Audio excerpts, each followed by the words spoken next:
وحنيني لصحبتي وحنيني لصحبتي وحنيني. Beberapa poin yang tadi sudah disampaikan oleh guru kita, Profesor Dr. Kiai Haji Didin Afifuddin. Kita harus membangun keluarga kita di atas dasar iman, Islam, dan ilmu. Kemudian tentu saja kita tahu bahwa Nabi Nuh alaihissalam, Nabi Ibrahim alaihissalam, Nabi Ismail alaihissalam, Nabi Muhammad sallallahu alaihi wasallam begitu bersungguh-sungguh di dalam membangun kehidupan keluarganya. Kenapa? Karena yang diinginkan adalah tidak hanya kesuksesan di dunia. Tadi poin ini sudah sampaikan pula oleh Pak Kiai. Tentu saja yang kita inginkan kebersamaan tidak hanya di dunia, sampai di akhirat nanti kita harus bersama-sama dengan keluarga kita, kakek kita, nenek kita, ibu dan bapak kita, dengan istri-istri kita dan juga anak keturunan kita tentunya. Untuk berikutnya kita ingin dengarkan tentang poin apa nilai urgensi keluarga dalam Islam dari guru kita. Tafadhol Pak Kiai. Baik, terima kasih Ustadz. Sahabat Al-Quran, para pemirsa IKI TV dan Madani TV yang berbahagia, ada beberapa hal yang perlu kita perhatikan di dalam membangun sebuah keluarga. Karena keluarga itu merupakan sebuah institusi yang paling kecil, tempat berkumpulnya orang-orang. Orang-orang baik ataukah juga orang-orang yang tidak baik. Itu berkumpul dalam keluarga. Kita menyadari dan yakin betul bahwa sebuah negara itu akan menjadi negara yang baik, yang adil, yang makmur, ketika para penduduknya berhimpun dalam keluarga yang baik. Tetapi ketika penduduknya berhimpun dalam keluarga yang tidak baik, yang tidak ada landasan nilai-nilai yang kuat, maka tidak mungkin akan ada kebahagiaan, kesejahteraan di dalam keluarga itu. Karena itu dalam surat At-Tahrim ayat 6 yang sangat terkenal, yang berkaitan dengan pendidikan dalam keluarga, Allah menjelaskan, ya ayyuhalladzina amanu, wahai sekalian orang-orang yang beriman. Wahai sekalian orang-orang yang beriman dimanapun Anda berada, apapun posisi jabatan Anda, profesi dan kalian Anda, qu anfusakum wa ahlikum naro. Jagalah diri kalian, anfusakum diri kalian, wa ahlikum dan keluarga kalian naro, dari perbuatan-perbuatan yang akan menyebabkan kalian mendapatkan kecelakaan di neraka nanti, di akhirat nanti. Jadi oleh karena itu nilai yang pertama yang harus dibangun dalam sebuah keluarga, visi dan misi yang sama. Visi dan misi yang sama antara suami, istri, anak-anak, keturunan kita, itulah yang akan menghasilkan sebuah kekuatan, sebuah power yang hebat, yang dahsyat. Yang kekuatan itu akan menjelma sebagai sebuah keagungan dalam pandangan Allah Subhanahu wa Ta'ala. Nabi Ibrahim tadi sudah disebut sebagai contoh, Nabi Ismail, istrinya juga. Pertama dibangun visi misi kehidupan, misi dakwah sebagai contoh. Nabi Ibrahim berdakwah ke Mesir, membawa anaknya Ismail. Demikian pula istrinya ada di kota Makkah, tinggal di kota Makkah. Bayangkan dalam keadaan tidak ada apapun juga secara materi. Tetapi yang diberikan, yang dibangun, yang ditanamkan adalah pertahanan hidup, pertahanan diri, pertahanan mental, pertahanan keyakinan, makrifat kepada siapa? Kepada Allah Subhanahu wa Ta'ala, zat yang menciptakan. Dan ketika makrifat yang ditekankan, akidah yang ditekankan, maka dalam situasi apapun juga ujungnya adalah kebaikan. Bayangkan peristiwa kurban ya. Kita lihat di dalam Al-Quran surat As-Saffat, mulai dari ayat 102 sampai dengan 108. Allah mengisahkan tentang bagaimana akrabnya seorang bapak dengan anak. Ya, akrab di dalam berjalan, berdakwah, melakukan berbagai macam aktivitas. Tapi di situ ada nilai-nilai nilai-nilai yang abadi, nilai-nilai yang luhur, nilai-nilai keimanan, kesabaran. Falamma balagha ma'hu sa'ya qala ya bunayya inni ara fil manami anni adbahuka fandur madza tara. Ketika keduanya berjalan bersama, bergandengan tangan, melakukan tugas secara bersama-sama, kemudian Nabi Ibrahim, sang bapak, dengan penuh kasih sayang dan cinta karena Allah,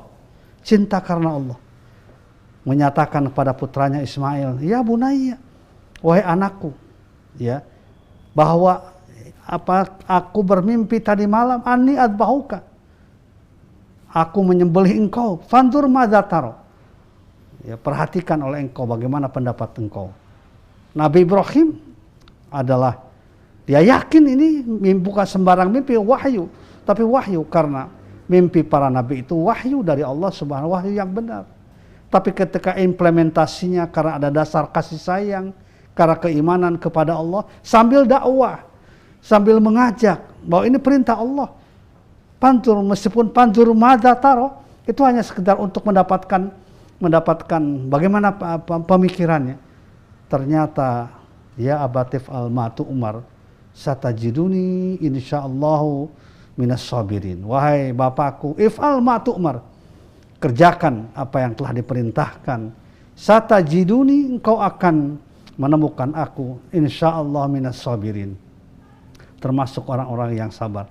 Inilah yang dikatakan anak biologis sekaligus anak ideologis. Anak biologis dan anak sekaligus anak ideologis itu lahir dari keimanan yang kuat, kesadaran tauhid yang kuat. Jadi oleh karena itu, anak keturunan kita, di samping secara biologis anak kita, hendaknya kita jadikan mereka pejuang-pejuang, mujahid-mujahid yang taat kepada Allah, sehingga menjadi anak ideologis. Jangan sampai anak kita hanya anak biologis, tapi tidak menjadi anak ideologis.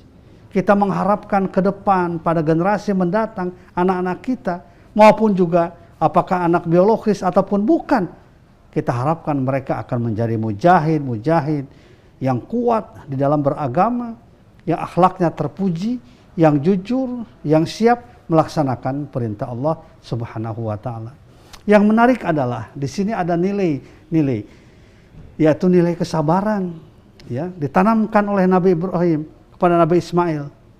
Ya, satajiduni insyaallah minas sabirin. Kau akan menemukan aku insyaallah minas sabirin, termasuk ke dalam kelompok orang-orang yang sabar. Sabar dalam pengertian tahan uji, ulet, tabah. Karena yang namanya sabar itu melaksanakan perintah Allah dengan ketekunan, kesungguhan. Sabar ketika menghadapi musibah, sabar ketika menghadapi kesulitan, dan sabar itu adalah merupakan sumber energi yang tidak akan habis. As-sabru diyaun, kata Nabi. Sabar itu dia itu apa? Sumber energi yang tidak akan pernah habis. Allah sangat mencintai orang-orang yang sabar. Innallaha ma'as sabirin. Allah bersama-sama dengan orang yang sabar. Tetapi kesabaran yang hakiki itu akan terjadi, akan didapatkan oleh siapapun juga, kita kembali kepada keimanan dan amal soleh. Karena itu maka dalam Al-Quran disebutkan, ya ayyuhalladzina amanu sta'inu bisabri wassalah innallaha ma'as sabirin. Wahai sekalian orang-orang yang beriman, ista'inu, mintalah tolong kalian kepada Allah bisabri, dengan sabar, wassalah, dan dengan salat. Innallaha ma'as sabirin. Allah bersama-sama dengan orang yang sabar. Jadi sabar itu tidak mungkin terjadi pada diri kita kecuali kita beriman dan beramal soleh. Lagi-lagi ke situ. Ketika menghadapi musibah pun, ternyata orang yang beriman, yang sabar itu akan diangkat derajatnya. Coba kita lihat dalam Al-Quran tentang sabar ini, menghadapi musibah, ujungnya apa? Ketika kita mengembalikan semua persoalan kepada Allah. Ulaika alaihim shalawatum mir rabbihim warahmatun, ya, wahuda warahmah. Itulah mereka akan mendapatkan sholawat, penghargaan dari Tuhannya, kasih sayang, ya, rahmat kasih sayang. Wa ulaika humul muhtadun, dan mereka akan mendapatkan hidayah dari Allah Subhanahu wa Ta'ala. Jadi sekali lagi, apapun juga yang terjadi pada diri kita, pada kehidupan kita, pada keluarga kita, anak kita, istri kita, suami kita, ketika landasannya iman dan amal soleh, itu adalah kebaikan ujungnya. Dan kita ingin hidup ini kan mendapatkan kebaikan. Berkeluarga itu bukan menambah masalah, tapi menambah kebaikan. Harusnya dijadikan sebagai ladang kebaikan. Ya, dalam keluarga ketika makan bersama, ya, apapun juga kegiatan dilakukan, pendidikan bersama, ladang kebaikan-kebaikan yang menambah khazanah kebaikan kita di dunia maupun di akhirat. Oleh karena itu sekali lagi iman amal soleh itu adalah landasan yang kuat, nilai yang harus ditanamkan oleh kita semuanya, pimpinan keluarga, suami, istri. Kalau sudah sama visinya, maka yang lain mudah untuk dilaksanakan, asalkan visi misinya sama. Saya ingin menambahkan betapa pentingnya iman itu dalam kehidupan kita di dalam surat Ibrahim, ya, surat ke-14 ayat 24 sampai 26. Allah menjelaskan tentang bangunan kehidupan ini, bangunan Islam seperti sebatang pohon, syajarah thayyibah, pohon yang indah, pohon yang baik. Dan pohon itu kan ada 3 unsurnya yang saling terkait satu dengan yang lain. Alam taro kaifa daraballahu masalan kalimatan thayyibah kasyajaratin thayyibah asluha sabitun. Pertama adalah asluha, pokoknya akarnya yang mantap, tenghujam kuat ke dalam dasar tanah. Sabitun. Itulah dia iman, ya. Kalau akar kan tidak kelihatan. Iman juga tidak kelihatan. Yang kelihatan wa far'uha. Far'uha cabangnya, syariatnya, ya, akhlaknya, perilakunya. Far'uha fis sama kelihatan. Kemudian yang ketiga, tu'ti ukulaha kullahinin bi'idni rabbiha. Menghasilkan buah yang bisa dinikmati. Makanya ketika kita menguatkan akidah, menguatkan syariah, menghasilkan akhlak dalam keluarga, anak-anak kita jadi apapun silakan. Generasi mendatang silakan. Mau jadi ahli ekonomi, ahli pendidikan, ahli pertanian, ahli komunikasi, ahli teknologi, ahli bahasa, silakan. Ketika Ketika landasannya kuat. Karena yang penting landasannya kuat. Sabitun fil ard, menghujam ke dalam tanah akarnya itu. Nah, seperti itulah kita harus membangun keluarga itu. Seperti sebuah pohon yang rindang, yang kuat, yang cabang dahannya, rantingnya kelihatan ke atas. Tu'ti ukulaha, kelihatan kenikmatan buahnya, bisa dirasakan oleh setiap orang. Itulah yang dikatakan Islam sebagai rahmatan lil alamin. Sekaligus saya juga ingin mengoreksi, rahmatan lil alamin itu ketika umat Islam melaksanakan ajaran Islam. Umat Islam yang melaksanakan ajaran Islam itulah yang akan dirasakan rahmatnya bagi lingkungan, bagi alam semesta. Bukan kita mencampur adukan satu agama dengan agama yang lain yang tidak jelas. Kemudian kita katakan inilah rahmatan lil alamin. Itu bukan. Itu talbis, mencampur adukan. Ya, ada sholawat di gereja segala macam. Itu bukan rahmatan lil alamin, bukan begitu. Rahmatan lil alamin itu ketika orang Islam melaksanakan ajaran Islam dengan baik, akan dirasakan manfaatnya oleh orang-orang, bukan sekedar orang Islam, tapi juga umat manusia. Rasulullah SAW ternyata dicintai oleh Muslim maupun non-Muslim. Walaupun kebencian kepada Rasul ada, tapi bukan pada pribadinya, bukan pada akhlak, pada perilakunya, akan tapi pada ajarannya. Ya, mereka banyak yang kemudian terpukau ya dengan akhlak Nabi. Dan sekarang juga alhamdulillah kita bersyukur di daerah-daerah maupun di luar negeri banyak umat Islam yang akhlaknya luar biasa. Banyak keluarga yang Islami, ya akarnya kuat, kemudian pohonnya rindang ke atas, buahnya bisa dinikmati, menyebabkan banyak orang-orang yang senang sekali, yang cinta sekali dengan ajaran Islam. Karena itu sekali lagi lewat ayat firman Allah dalam surat At-Tahrim ayat 6 tadi, jadikan keluarga kita, suami, istri kita, anak kita sebagai anak-anak biologis dan ideologis yang menyelamatkan kehidupan, yang menjadi dai-dai yang akan mencerahkan masyarakat dengan akhlak yang ada dibiasakan pada setiap waktu dan setiap hari. Mudah-mudahan bermanfaat, Ustaz. Masya Allah. Baik, Para pemirsa Madani TV dan IKI TV, sahabat Quran yang dimuliakan oleh Allah Subhanahu wa taala. Poin yang kita dapatkan pada sesi yang kedua ini adalah suami istri, anak, keluarga kita harus punya visi dan misi yang sama.